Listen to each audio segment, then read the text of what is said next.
guys, ulam natin for today, toyo. Yan. Toyo,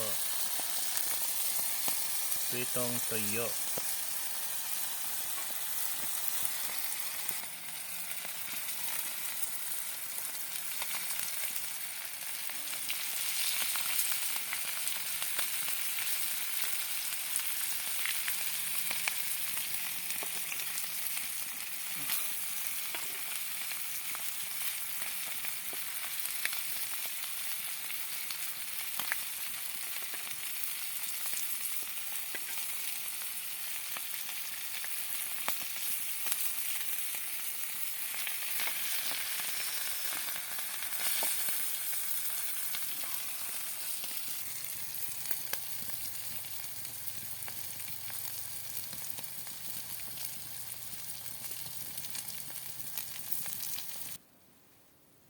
Yan, pritong toyo.